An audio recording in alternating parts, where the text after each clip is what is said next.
특별히 로마서 11장은 바울이 하나님에 대한 오해를 다시 한번 우리에게 바로잡아주고 있죠. 이스라엘의 상당수가 실패했습니다. 마치 버림받은 것처럼 보여집니다. 그들에게는 더 이상 복음으로 구원받는 길이 막힌 것 같습니다. 과연 그러하냐라는 거죠.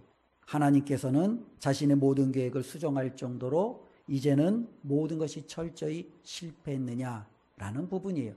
인간적으로 보면은요, 누군가가 복음을 거부하고 그것을 받아들이지 않으면 하나님께서 자신의 뜻을 이루지 못하시는구나 라고 판단할지도 모르겠습니다. 그러나 로마서 11장을 보면은요, 그렇지 않습니다. 이스라엘의 상당수가 분명히 복음을 거부했는데 희한하게도요, 이방인의 훨씬 더 많은 수가 그 복음을 받아들이기 시작했던 겁니다. 이전에는 이스라엘이 하나님께로부터 받은 모든 은혜들을 자신들만 꽉 붙들고 있었을 때 이방인들이 하나님의 은혜 가운데 들어가는 것이 너무너무 어려웠어요. 거의 들어오지 못했다라고 말을 해도 이제는 과언이 아닐 것입니다. 그런데 이스라엘의 상당수가 복음을 거부하고 예수 그리스도를 거부하자 이방인의 대다수들이 실질적으로 하나님 앞에 이 복음을 붙들고 예수 그리스도를 믿는 그 은혜 가운데 들어왔음을 우리에게 보여주고 있지요. 오늘 말씀은 성경의 역사가 하나님이 이 땅 가운데 여전히 역사하시는 상당수가 이와 같은 원리로 이루어지고 있음을 우리에게 보여주고 있습니다. 즉 인간적으로 보면 실패예요. 좌절이에요. 절망이에요. 그런데 하나님은 신기하게도 그 실패와 좌절과 절망을 통해 희한하게 새로운 놀라운 구원의 역사를 이루어 가신다라는 거죠. 요셉의 형들은 실패했습니다. 그런데 그 실패를 통해서 하나님은 요셉을 준비해 두셨고 그 형들을 구원해 내셨죠. 이게 바로 하나님의 놀라운 역사예요. 인간적으로 보면은요, 어느 것 하나 이것으로부터 좋은 결과를 기대할 수 없을 것 같은데 하나님은 그 상황 속에서도 그들을 구원해 내시는 놀라운 역사를 이루어 가신다라는 거예요. 이스라엘의 첫 번째 왕은요, 사울입니다. 얼마나 처음에 잘 나간 왕이었는지 모릅니다. 그러나 그 사울 왕이 하나님께로부터 받은 은혜를 붙들고 교만하여져서 그 왕의 자리에서 그가 이제는 실패를 경험하게 됩니다. 하나님은 사울의 실패를 내버려 두지 아니하시고 다윗이라는 양치기를 통하여 하나님의 마음에 합한 놀라운 이스라엘의 왕을 준비해 두셨고 세우셨음을 성경은 보여주고 있습니다. 실패는요, 하나님이 그것을 바라볼 때 인간적으로는 우리가 볼 때는 끝난 것 같은데 하나님은 신기한 게 그 실패를 통해서 놀라운 역사를 계속적으로 이루어 가신다라는 거예요. 예수님의 제자들 가운데 12명의 이 사도들은요, 예수님을 다 버리고 도망쳤어요. 그 가운데 하나 가룟 유다는요, 예수님을 배신했죠. 은 30냥의 예수님을 자신의 스승을 팔아버렸지요. 수많은 종교 지도자들은 하나님의 말씀을 붙들고 있음에도 불구하고 예수 그리스도를 십자가에 못 박아 죽여라라고 외쳤고 그들의 외침대로 예수 그리스도는 십자가에 달려 죽었지요. 어쩌면 철저히 하나님의 뜻이 실패된 것처럼 보입니다. 제자들은 흩어졌고 그 가운데 배신자도 나타났고 하나님의 말씀을 붙드는 정말로 종교 지도자들은 예수 그리스도를 십자가에 못 박았고 하나님의 아들 예수 그리스도께서 이 땅에 오셔서 마지막에 하신 일이라고는 나무에 달려 죽으신 거예요.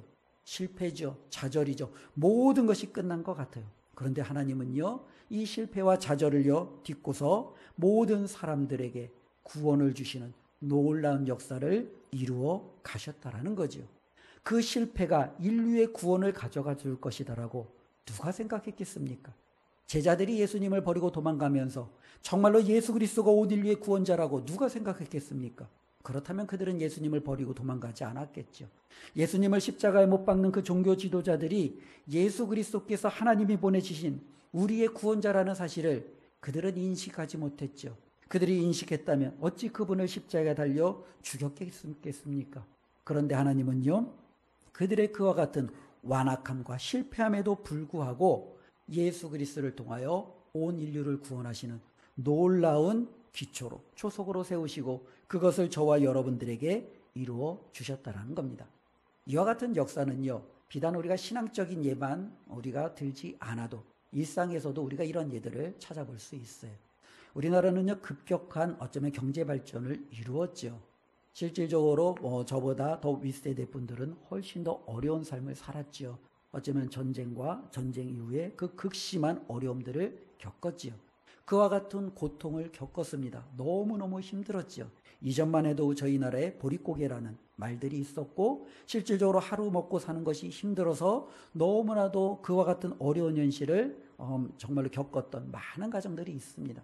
그런데 그분들의 그와 같은 어려움과 좌절과 때로는 힘든 그 역경이 지금은요 수많은 자녀들에게 어쩌면 그들의 꿈과 비전을 품을 수 있고 자신들의 미래를 준비할 수 있는 여러 기회를 가져다 주었습니다. 우리의 자녀들만큼 많은 교육의 기회를 가진 자녀들이 없지요. 우리의 자녀들만큼 어쩌면 이 시대에 정말로 지금까지 이 땅 가운데 역사가 시작된 그 수많은 수천 년 동안에 이렇게 풍족하게 어쩌면 많은 것을 누리며 살아가는 자녀들이 없지요. 어쩌면 부모 세대의 그들의 수많은 고난과 좌절과 실패가 어쩌면 내 다음 세대에게, 내 자녀들에게 이렇게 엄청난 기회를 제공해 주었다는 것을 우리는 볼 수 있습니다. 때로는 직장에서 안정적으로 열심히 직장 생활을 하고 있는 한 성도가 있었습니다.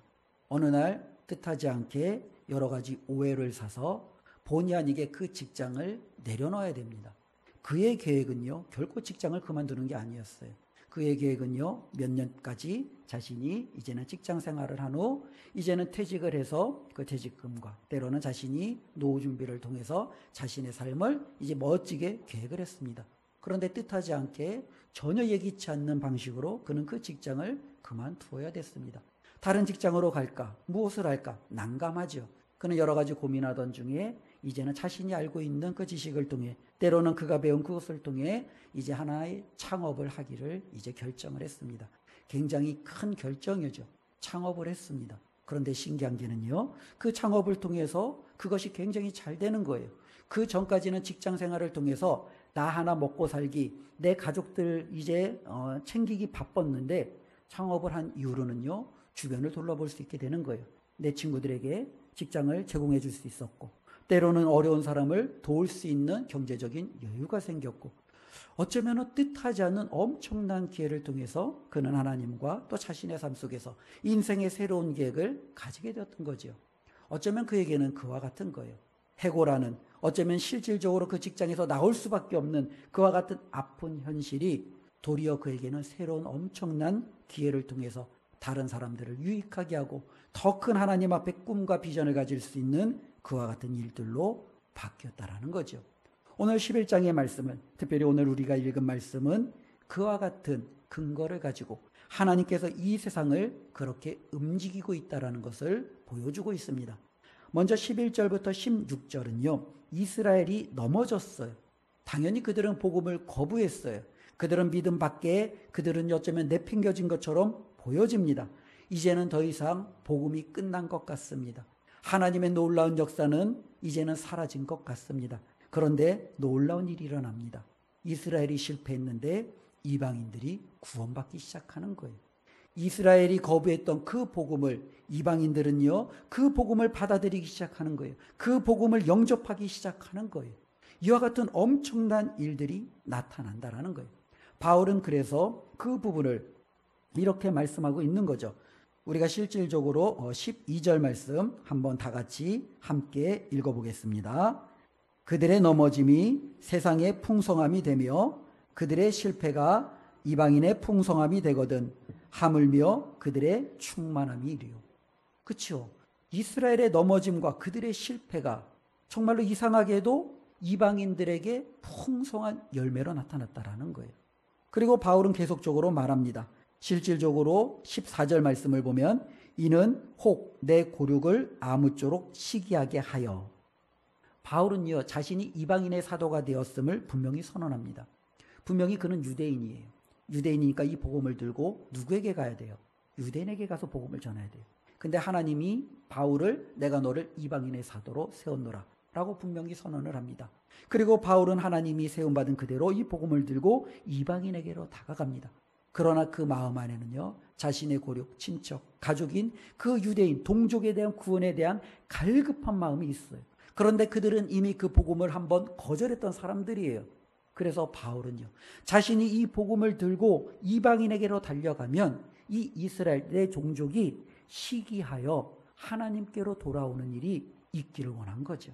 어쩌면 그들이 이 복음에 들어오는 많은 이방인을 바라보면서 원래 그 복음이 내 건데, 원래 그 복음이 우리가에게 주신 하나님의 은혜인데 라는 그 마음으로 예수 그리스도께로 돌아오는 그 마음이 있기를 간절히 원하며 이렇게 기록하고 있습니다. 바로 하나님은요, 이방인에게 구원을 가져다 주심으로 이스라엘이 그것을 바라보며 시기하여 혹시라도 구원에 동참하려는 놀라운 역사가 일어나기를 원하는 거죠. 특별히 이와 같은 한 예가 있는데요. 감리교의 보통 이제 창시자라고 볼 수 있죠. 감리교라는 교단을 처음 시작한 건 아니지만 그를 통해서 이제 감리교라는 이제 교단이 시작이 되어졌다라고 알려지고 있는데요. 존 웨슬리라는 목사님이 계십니다. 그는 원래 처음부터 감리교 목사는 아니었습니다. 영국에는 이제 개신교가 있는데 바로 성공회라는 이 개신교가 있었고요. 바로 이 성공회 목사였어요. 이 존 웨슬리는 성공회 목사로서 하나님 앞에 사역을 감당하고 있었고, 어느 날 그는요, 이 복음을 갖고 조금 더 하나님의 사역을 감당해야겠다라고 생각하며 당시에 이제 미국 조지아라는 곳으로 선교사로 이제 파송이 되어서 그곳에 사역을 시작하게 되었습니다. 그런데 많은 시간을 들여 사역을 했는데 결론적으로 그는 자신의 사역이 실패했다라고 결론을 내렸습니다.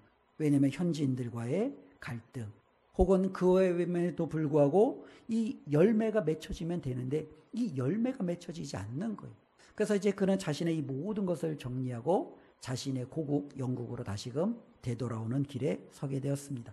되돌아오는 길에 그는 이렇게 자신에 대해서 회상하는 거죠. 나는 선교사로 갔지만 스스로도 구원을 확신하지 못하는 사람이었다. 목사님이었어요. 그럼에도 불구하고 이와 같은 고백을 하는 거예요.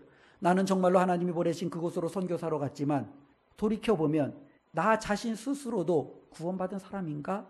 라고 의심스러울 정도로 확신이 없는 사람이었다. 믿음 없는 사람이었다. 이와 같은 고백을 그가 드렸습니다. 이제는 그때 당시에 미국에서 다시 유럽으로 넘어오려면 배를 타고 대서양을 건너야 되잖아요. 배를 타고 대서양으로 건너오던 중에 큰 폭풍우를 만나게 됩니다. 그는 두려움에 빠지게 됩니다. 이제 이곳에서 죽게 되는 것이 아닌가라는 염려가 되기 시작합니다. 그런데 갑자기 이 배의 한 기퉁 속에서 찬양 소리가 들리는 거예요. 기도 소리가 들리는 거예요. 자신이 목사인데도 불구하고 자신은 두려움으로 어쩔 줄을 몰라 벌벌벌벌 떨고 있는데 찬양과 기도 소리가 들릴 때 그는 그곳을 향하여 자신의 시선을 또 몸을 향하여 가게 됩니다. 그러지 그곳에 모라비안 이제 성도들이 있는데요. 이 모라비안이라는 것은 한 독일의 지역이에요. 그리고 이제 개신교의 한 분파이기도 하는데요. 바로 이 모라비안 성도들이 그 폭풍우 속에서도 하나님 앞에 찬양하고 하나님 앞에 기도하는 그 모습을 보는 거예요. 그 모습을 본 이 웨슬리는요, 굉장한 충격에 빠집니다. 그리고 그는요, 두 가지 감정을 느끼는 거예요. 하나는요, 부끄러움이에요. 목사인 나는 이 폭풍우 앞에서 이제 끝이구나, 죽었구나, 이렇게 정말로 두려움에 떨고 있는데 어떻게 정말로 평신도에 불과한 저들은 이와 같은 어려움 속에서도 하나님 앞에 찬양과 기도로 나아갈 수 있는가라는 부끄러운 마음이 하나 있었고, 또 하나는요, 시기하는 마음이 있어요. 저들에게 있는 그 믿음이, 이 어려움 중에도 폭풍우 속에서도 견딜 수 있는 그 믿음이 어떻게 목사인 나에게는 없는가? 이것이 너무나도 정말로 질투가 나고 시기가 나는 거예요. 그래서 그는요, 이 어려움을 어쨌든 하나님의 은혜 가운데 잘 이겨내고 영국에 도착한 후 이 모라비아 성도들과 따라 같이 그들의 신앙을 다시 한번 그는요, 배워가기 시작합니다. 그 가운데 그도 역시 하나님의 은혜를 깨닫게 되죠. 믿음으로 말미암는 의라는 놀라운 종교개혁의 그 모토였던 그것을 그 자신의 신앙으로 다시 한번 깨닫게 되고 받아들이게 되고, 그것이 바로 감리교의 놀라운 출발점이 되었던 것을 우리에게 보여주고 있습니다. 여기에서 우리에게 나타나는 것도 동일하죠. 하나님은요, 실패하지 않는 거예요. 우리가 볼 때 실패한 것처럼 보이는 거예요. 웨슬리는요, 선교사로 가서 실패한 것 같아요. 자신의 믿음 없음을 보면서 스스로 실패한 것 같아요. 폭풍우 속에서도 여전히 좌절하는 자신에게 실패한 것 같아요. 하나님 편에서는요, 실패가 아니에요. 하나님은 오히려 그 실패를 통해서 이 웨슬리를 새롭게 준비시켜 주시는 거예요. 그를 통해서 영국의 교회를 다시금 깨우는 거예요. 그를 통해서 세계의 많은 교회들의 하나님의 복음을 선포하는 놀라운 역사를 이루어 가시는 거예요. 그리고 이 웨슬리 이후에 이 감리교가 얼마나 하는 폭발적으로 수많은 선교사와 수많은 하나님의 사역자들을 배출하고 전 세계로 파송하는지 놀라운 역사가 일어나는 것을 우리는 보게 되죠. 그의 실패가 정말로 하나님의 실패로 귀결되나요? 그렇지 않다라는 거예요. 바울은 지금 강조하고 있는 것이 바로 이거예요. 하나님의 구원 계획은 결코 실패하지 않는 거예요. 이스라엘이 하나님의 말씀 복음을 받아들이지 않았어요. 하나님이 실패했나요? 아니에요. 그들의 실패는 도리어 이방인들이 복음을 받아들이는 놀라운 문을 활짝 열어놓은 거죠. 많은 이방인들이 예수 그리스도를 받아들임으로 복음에 들어오고 믿음의 하나님의 자녀들이 되었음을 보여주고 있다라는 겁니다. 바로 이와 같은 이방인의 풍성한 역사가 이루어졌고요. 또 하나는요, 13절부터 16절까지 13절에 보면 내가 이방인인 너희에게 말하노라. 내가 이방인의 사도인 만큼 내 직분을 영광스럽게 여기노니. 바울 자신도 하나의 예가 되는 거예요. 하나님께서 이스라엘을 버렸느냐? 아니라는 거예요. 하나님께서 유대인인 이스라엘 사람인 바울을 이방인의 사도로 세우셨어요. 그를 통해서 분명히 풍성한 이방인들에게 복음을 선포하게 하시고 그들 가운데 하나님 앞에 은혜와 하나님의 특정함을 입은 자들이 이 복음의 은혜 가운데 들어오게 될 거예요. 그리고 이것은요, 다시금 이스라엘로 하여금 시기나게 하고 부끄럽게 만들고 그들로 하여금 자신들이 버린 이 복음을 다시금 그들이 집어들어 이 복음을 간직하게 만드는 그와 같은 역사의 작용으로 바꾸실 것을 이 바울은 기대하고 있다라는 겁니다. 이것이 바로 하나님의 놀라운 역사예요. 그리고 오늘날도 하나님께서는 이렇게 자신의 뜻을 이루어가고 있다라는 것을 우리 모두가 꼭 기억했으면 좋겠습니다. 특별히 오늘 말씀 17절부터 22절에 보면은요, 하나님께서 한 가지 또 예를 들어주시는데요. 돌감람나무와 참감람나무를 통해서 접붙임에 대한 예를 들어주십니다. 이 부분은 앞부분에 대한 말씀에 대한 다시 한번 비유를 통해서 우리에게 가르쳐 주시는 말씀이기도 하고요. 또 이 비유를 통해서 하나님이 어떠한 분이신가라는 부분을 또한 우리에게 가르쳐 주시기도 하는 말씀입니다. 참감람나무, 그러면 원래 감람나무겠죠. 이 참감람나무는 이스라엘입니다. 돌감람나무가 있습니다. 이들은 이방인입니다. 분명히 둘 다 감람나무예요. 그러나 하나는 참이고 하나는 돌감람나무예요. 근데 이 돌감람나무가 어떻게 정말로 참감람나무가 되었느냐라는 부분이에요. 바로 접붙임이라는 거죠. 접붙임. 저는 이 나무 가지, 이제 꽃꽂이라든지 이런 부분들에서 그 접붙임을 잘 모르잖아요. 그래서 이제 이 접붙임이 어떠한 건가 하고서 한번 찾아봤어요. 그래서 이제 접붙임하는 이 영상을 한번 보았는데요. 참 신기하더라고요. 나뭇가지가 있다 보니까 칼로 그 나뭇가지의 그 껍질을 뭐 한 4군데를 이렇게 째더라고요. 그리고 또 다른 종류의 이제 식물을 가지고 똑같이 그 또 칼로 이제 크기가 같게끔 그 껍질을 째더라고요. 그리고 이 둘 다 이제 껍질이 벗겨진 부분을 원래 있던 기둥에다가 붙이는 거예요. 그리고 이거를 묶어두든지 아니면 이거를 잘 심든지 해서 꽂아 놨더라고요. 어떤 경우는요, 이 나무를 싹 자르면 위에가 비잖아요. 그러니까 이 위에다가 드릴을 갖다가 두룩 하고서 뚫더라고요. 그러면은 젓가락 크기만큼 한 5cm 정도의 구멍이 뚫리잖아요. 거기다가 다른 가지를 가져다가 거기다 그냥 꽂더라고요. 그게 끝이에요. 그 물을 주니까 이 나무들이 알아서 하나가 되어 자라는 거예요. 신기하더라고요. 전혀 다른 종류인데도 전혀 어색하지 않게 그 하나의 식물 안에서 이 모든 식물이 다 살아서 그냥 자라는 거예요. 이게 바로 접붙임이더라고요. 보니까 지금 하나님께서는요, 이방인은 원래 참감람나무와 전혀 상관없는 거예요. 그런데 이 참감람나무의 일부인 이스라엘이 하나님의 복음을 거절한 거예요. 그들의 교만함으로 예수 그리스도를 믿지 않고 그 예수 그리스도를 영접하지 않은 거예요. 그들은 어쩌면 가지에 정말로 그 껍데기가 잘려나가듯이 잘려나간 거예요.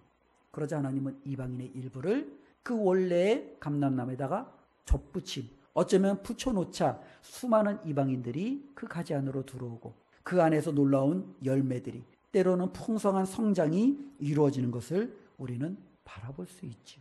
바로 이 비유를 통해서 하나님께서는요, 우리에게 말씀을 해주시는 거예요.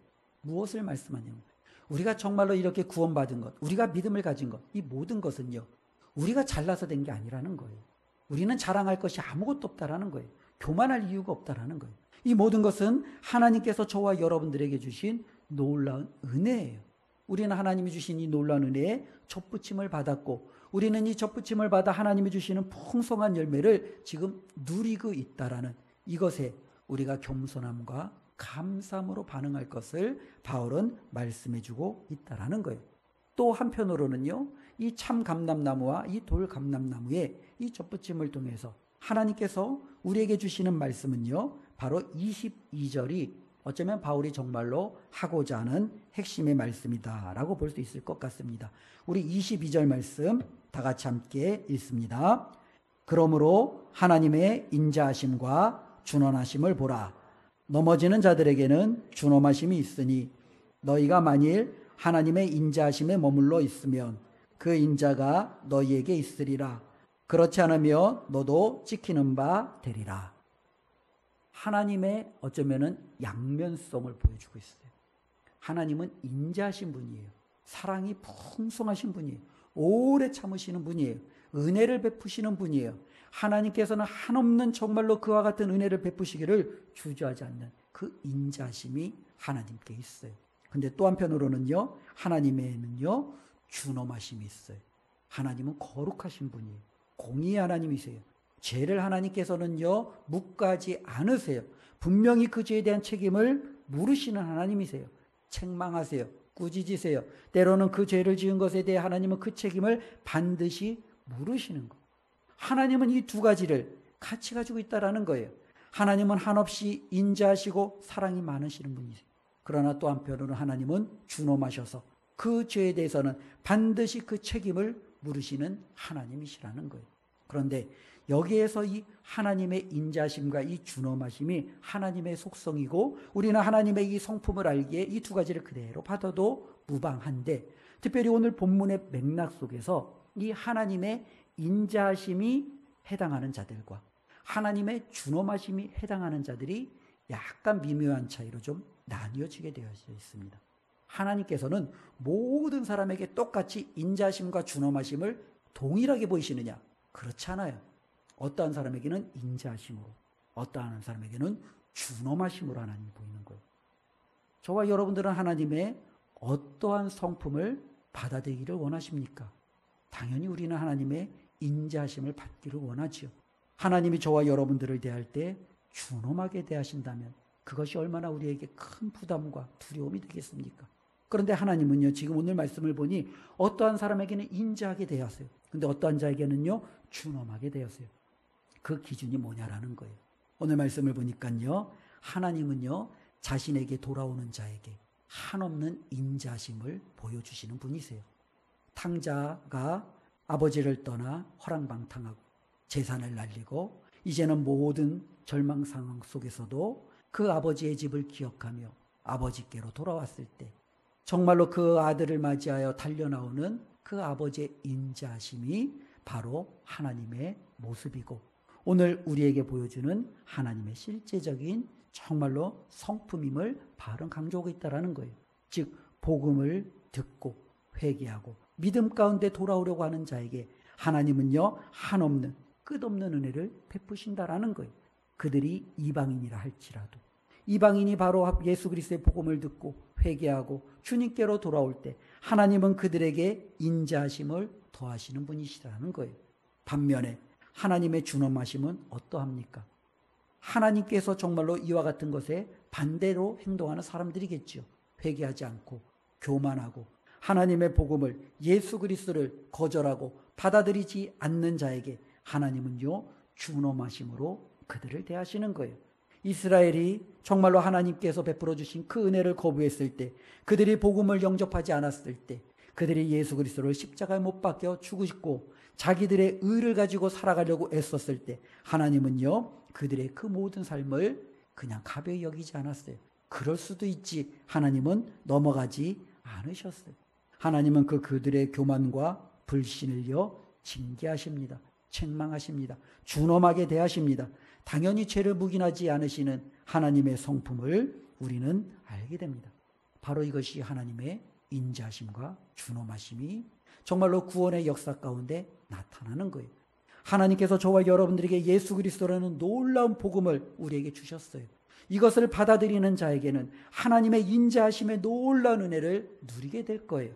그러나 예수 그리스도를 거절하고 이 복음을 받아들이지 않는 자에게는 하나님의 공의와 하나님의 준엄하심만이 그에게 남겨지는 놀라운 엄청난 은혜가 역사가 있게 될 거예요. 우리가 이것을 기억하며 하나님 앞에 어떻게 살아가야 될지 자기 자신을 다시 한번 되돌아보았으면 좋겠습니다. 특별히 하나님은 이 두 가지를 다 같이 가지고 계십니다. 하나님이 한없이 인자하기만 한다면 온 세상은 불의로 가득 찰 거예요. 그렇죠? 왜? 하나님은 다 용서하니까. 하나님은 다 참아주니까. 하나님은 다 좋은 게 좋은 거니까. 그러면은요, 인자하심만 있다면 온 세상은 불의로 가득 차겠죠. 반면에 하나님의 준엄하심이 있다면 어느 누구도 구원받을 자가 없을 거예요. 하나님의 기준에서 어느 누구도 합격할 자가 없을 거예요. 그래서 하나님은요, 하나님께서 은혜를 베풀 자에게는 은혜를 베푸시고 하나님께서 책망할 자에게는 그 책망을 행하심으로 하나님의 놀라운 구원의 역사를 이루어 가시는 것이고요. 그 놀라운 절정이 십자가에서 이루어지는 겁니다. 십자가는 하나님이 죄를 미워하시는 준엄하심의 선언이고 십자가는 그 죄인을 살리기 위하여 친히 사람이 되셔서 우리를 대신하여 그 십자가에서 죽으시는 하나님의 사랑이 나타나는 것입니다. 바로 바울은요, 하나님이 어떠한 분이신지를 분명히 보여주심으로 우리가 하나님 앞에 이와 같은 은혜, 인자함을 얻었고 이제는 그 인자함이 또 다른 누군가에게 흘러갈 때 그들이 그것을 거절하지 아니하고 아무쪼록 그 하나님의 인자하심 가운데 들어가기를 원하는 마음으로 이 말씀을 저희들에게 전해주고 있습니다. 이제 다시 한번 바울이 11장에 오늘 24절까지의 말씀을 보면 이렇게 결론을 맺고 있습니다. 분명히 복음이 처음에는요 이스라엘에게 선언이 되어졌어요. 이들이 복음을 받아들이지 않았어요. 그러자 하나님은요 이 복음을 이방인들에게 활짝 열어놓았습니다. 이방인들은 이 복음을 받아들였습니다. 그리고 복음을 받아들인 이 이방인을 통해서 다시 한번 하나님은 이스라엘 가운데 일부가 어느 정도가 다시금 이 복음을 받아들일 것이다 라고 말씀하고 있습니다. 하나님의 역사는 그와 같은 거예요.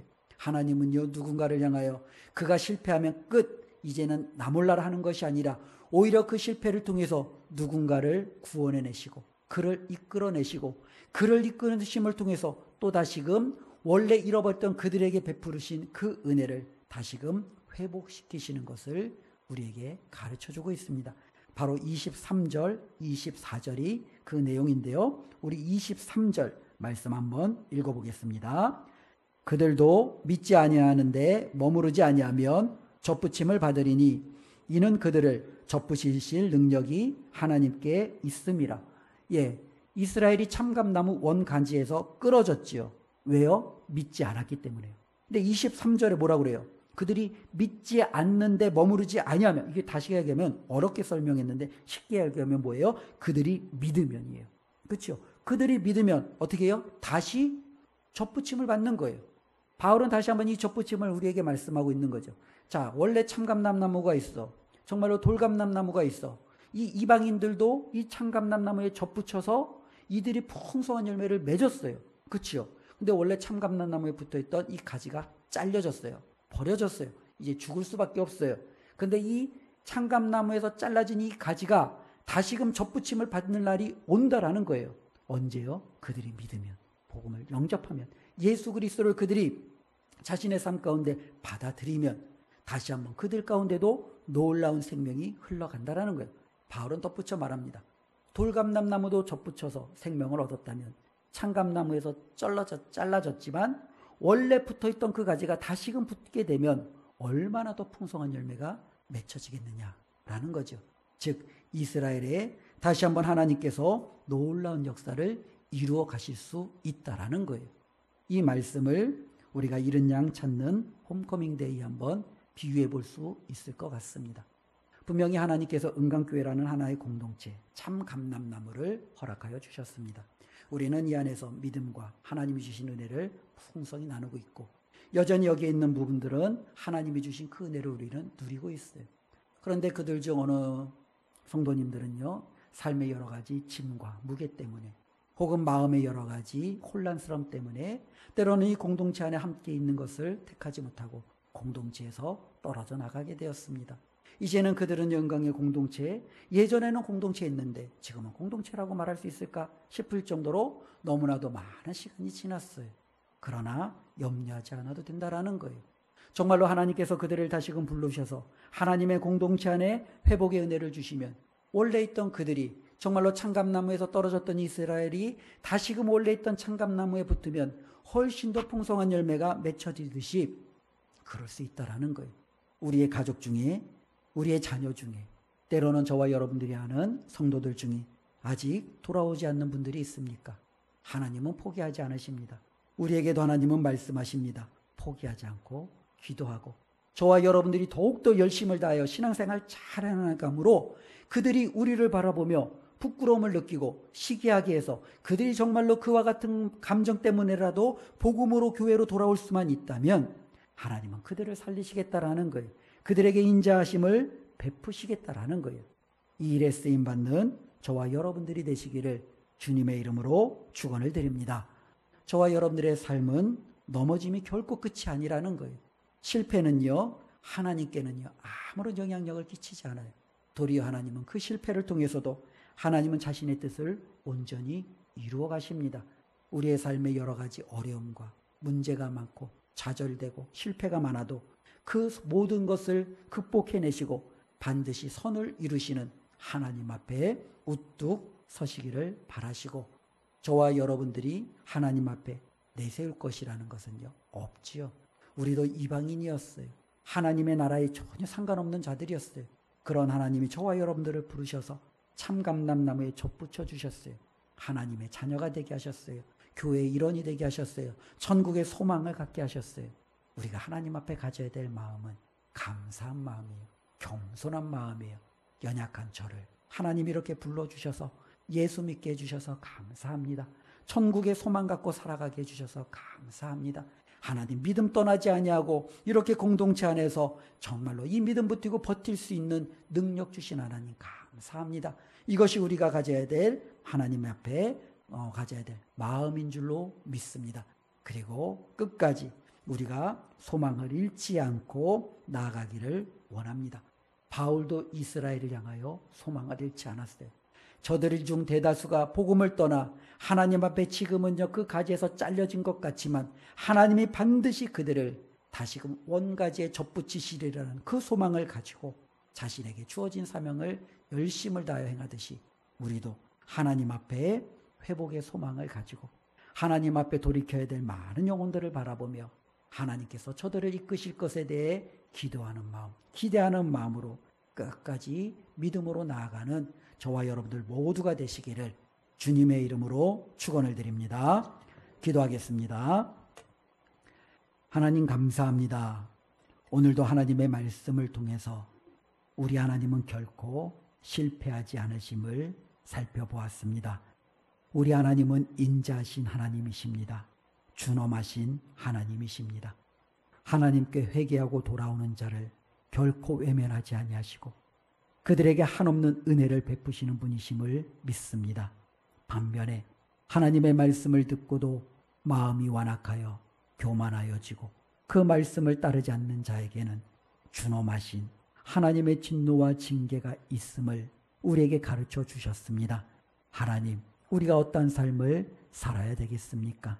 하나님의 인자하심을 누리며 살아가는 우리 온 성도들 되게 하여 주시옵소서.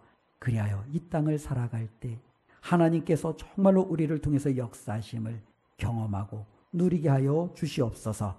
예수님의 이름으로 기도드리옵나이다. 아멘.